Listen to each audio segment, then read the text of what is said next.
My name is Tajiana. I go by Taji. Welcome to the podcast, Sis, Hear Me Out.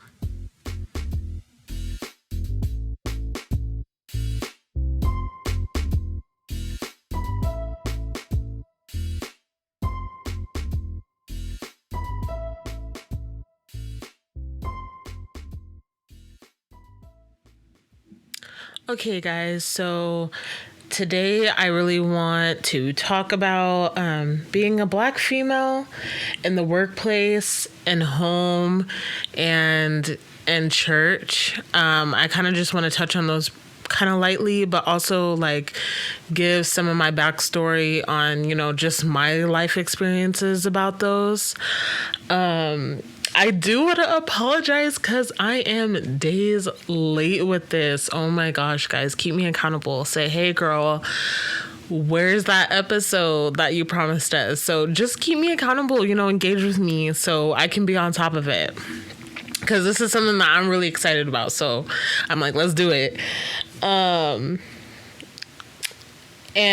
so, yeah, I just want to really dive into the Bible about this because I feel like that opens up so many things and doors, how like this conversation could go, and like how like I don't know, just I feel like it really just opens up my mind and stuff like that. So we'll start off with John 16. It's the NIV version. So it's 16 verse 33. I have told you these things. This is Jesus talking. I have told you these things so that in me you may have peace. In this world you will have trouble. But take heart. I have overcome the world. Or overcome the world. And so when I read this verse, I'm like, oh my gosh, because I think a lot of people get this misconception of like Christianity is this, like you're supposed to be happy all the time, happy-go-lucky, this, that. And I feel like it's not like that. I feel like this verse totally contradicts that whole mindset, and it's more like he's warning us like you do go through things, you will go through things, but also to remember that I overcame that. Like it's done. Like I'm good, we're good, there will be no tribulations, but while you're in this life, for right now, there will be. And so in a sense, it's almost comforting because I feel like a lot of us can get in this mindset, specifically me. I'm talking about me when I say a lot of us. I can get in this mindset like, oh my gosh, this always happens to me. This always happens to me. Like, I'm always the one to be going through something for what? For nothing. When I work so hard to get it out of my life, like it just comes back, or something happens and it's just like, what is going on? Like I never get a breath. But that's something that he warned us about. Like you will be going through this. You will be stressed one day. You will be this, you will be that, but that's because of sin. And so just to know that there is a way out of it, and to know that, like, it makes me just real comfort, or I feel comforted. So I just want to thank Jesus on that word, and I want to thank Jesus for bringing my eyes to that, because it really now, like, when I see that verse, like, I can think about it every day and be like, okay, we're supposed to be going through these things, and this is a test on how I'm acting and how to act. But yeah, there's just some word right there. And so at first I kind of want to talk about like what my standards were as a little girl, and then I want to jump to home. And when I say home, like what it's like for me at home, and what it means for me to be a Black woman in the home, what it means for me to be a Black woman and work, and be a Black woman at church. And like, just these are just like little stories and and situations that I've been through that have shaped my mind to what and who I think I am today. And so, I want to talk about as a little girl. So as a little girl, I was so proud because I was Black and I had parents that were married. We lived in a house and they worked hard. You know, my mom was a medical assistant and my dad like painted countertops and stuff like that. So they were always at work. You know, we got the daycare life. We got the, like, literally, I guess you would say the, like, I want to say like the lower middle class kind of lifestyle, if that makes sense. And so I was really proud in that because, you know, when you hear in the history books and like some of the schools I was going to, I know that the statistic is most people my age, Black women, I know they either didn't know their dad or, you know, they were kind of growing up in like a broken home and they were, like I was just lucky to be where I was. And so I took pride in that. And my parents were high school sweethearts, and that's just like not a normal, like, I didn't hear that a lot around me. Like, I just knew that I stood out just because of those things. And so I took pride in that. I was like, wow, like, you know, when I get older, I'm going to be married with kids. And like, I mean, I don't want kids, but I was like, you know, I'm going to be in a 2-person household because that's what I've seen. Like, that's what my house was. And, you know, to me, it looked perfect in my eyes later on. You know, of course, I found out it wasn't perfect, but like, it was beautiful to me. It was something that I held true and dear to my heart. And so, I feel like when they broke up, like my world crushed because I was like, what? Like, this is something that I held on to. This was my solid ground. And when it wasn't my solid ground, I was shaking. I was rumbling. I was starting to fail classes. I was tripping. I started to smoke weed really heavily, just to escape that truth of, you know, my house isn't a 2-person household. I don't have 2 parents now. I'm seeing my mom struggle. You know, and so I don't know. I'm just like, this was just really heartbreaking for me. And so,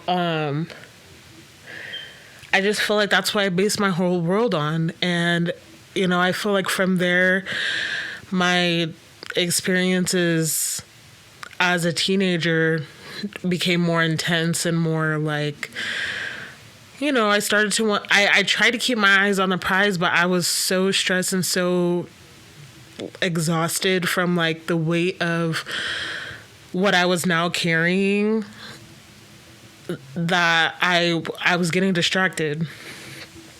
And so, I feel like if I had God more in my life at that time and really focused on like those verses of like that there's going to be tribulations and there's going to be things, I would have prepared my heart, and I didn't. And so I was crushed, but it's good because it was a part of my story. It was a part of my story. But I just didn't, I feel like my theme was I just didn't want to become the stereotypical Black woman. I wanted to become something that I was proud of, and that I know that I had my own experiences to get there, but I didn't want to be that person. And there's nothing wrong with the, you know, the single mom, this, that, you know, I just know that it's easier with 2. And so it was just something that was really a struggle for me growing up. And so now that I am 24, And I have my own 2 kids, and my relationships, I'm learning things are as easy as they seem, in your head when you're a little girl. And so it's been a journey, and I've been so grateful.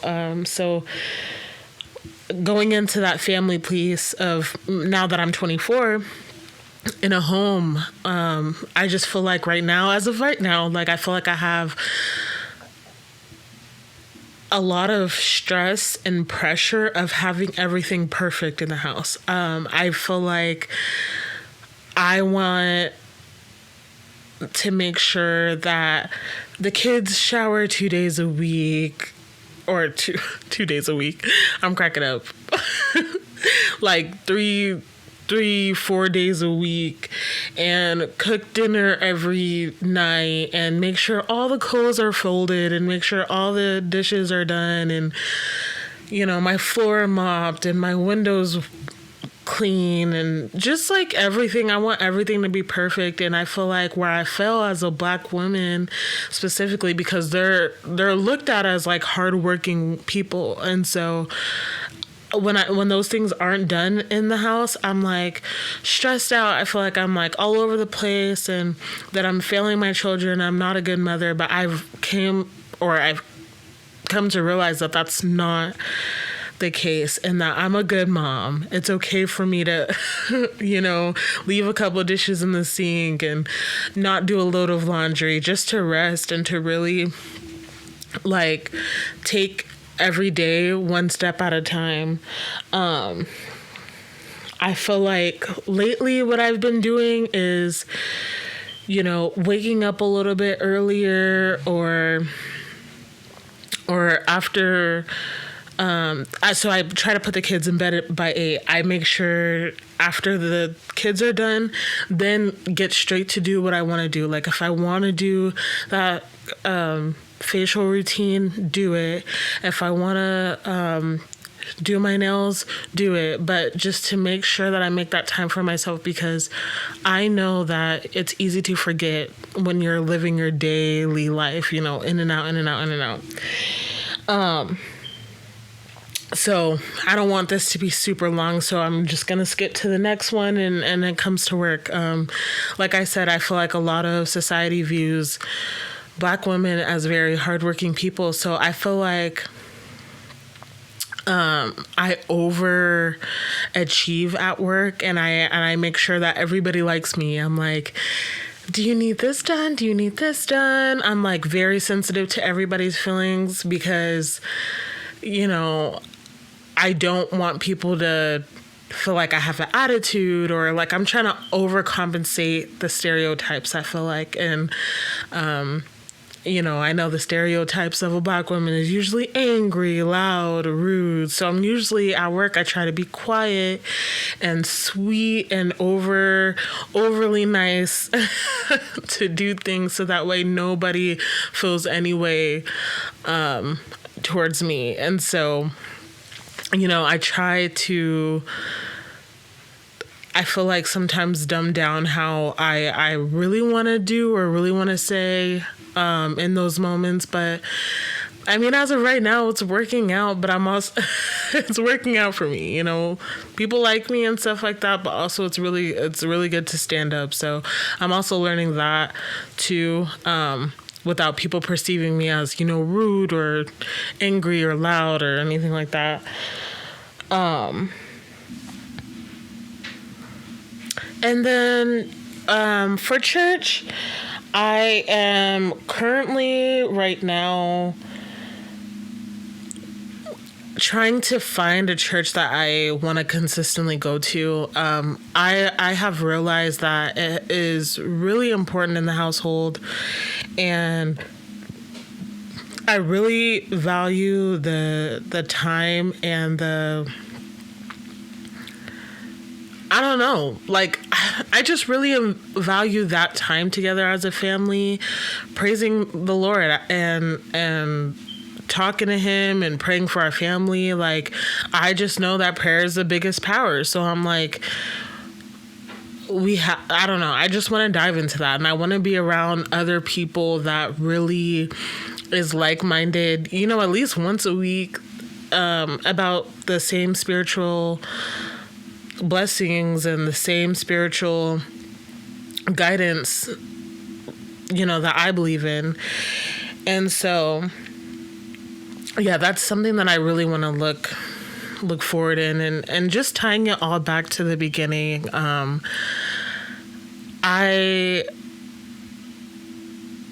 I read the Bible, I currently have 2 kids out of wedlock. And so, I feel like a lot of time when I'm at a church, I sit and I kind of grieve the life that I thought I was going to have. Like, of course, meet someone and you sit down and you date each other and then get engaged, and just that whole process. Sometimes I feel like when I go to church, I really do grieve that process. And one day I'll tell you how I had both of my children and stuff like that, and they're wonderful boys. I love them so much. They're so freaking funny, and yeah, they're a pleasure to have in my life, and I love them. But I feel like a lot of people don't talk about that grievance that you do have when, things aren't going the way that you thought they were going to go when you were little, and when you thought about relationships, and when you thought about your little fairy tale ending. I feel like a lot of people don't talk about that grief that you get. And, to me, that's what makes me, dive into the Bible. Like, okay, I see this isn't the life that I thought I was going to have. So what do you say I should do moving forward, so I don't get stuck in this mindset? And so, yeah, church has been beautiful. Church has been really kind to me mentally. And so my journal is getting filled for sure. And so, yeah, I feel like this episode today was just a lot about like how I view myself and how I see myself. I see myself as this woman that's really taking it one day at a time. Like, one day at a time. Like, oh, I got the kids to bed. Great. Oh, I, took a really nice shower. Great. I did my nails today. Great. Hair done. Great. I did a load of laundry. Wow, pat on the back. I got the kids' clothes ready. Great. And I paid a bill today. Great. Like, I am really taking it one day at a time, because I realize now that that's the only thing I can do in order to mentally stay sane. Like, you guys know the world right now. It's a mess. It's a mess. And so I feel like when you take every day slowly and really appreciate the little things, I get to really see my kids grow up. I get to see what new words they're using. I get to see how I'm thinking and how I'm processing, and even my beauty, like even looking at my face, my eyes, like really getting to know myself. And going to the gym, I'm going to the gym, I'm praying, going to the gym, watching a show, like just those little things in life that I'm enjoying. And I don't know, I couldn't be more grateful and more proud and more, just thankful for this experience called life. Like, honestly, I've learned so much, and I feel like I can relate to so many people. I mean, man, the tribulations just don't stop. And so I'm glad that he is warning us about these things, so we don't fall into that mindset. And it's easy for me to fall into it. Like, sis, it's so easy. And I'm telling you to don't do it. Don't do it. All right. Like, look some things up for you to do every day and take it one day at a time, because it can be so overstimulating. It can. And so I just want to encourage you guys to just slow down, take a second, breathe, pray, put your feet up, and let's get into next week. 'Cause we got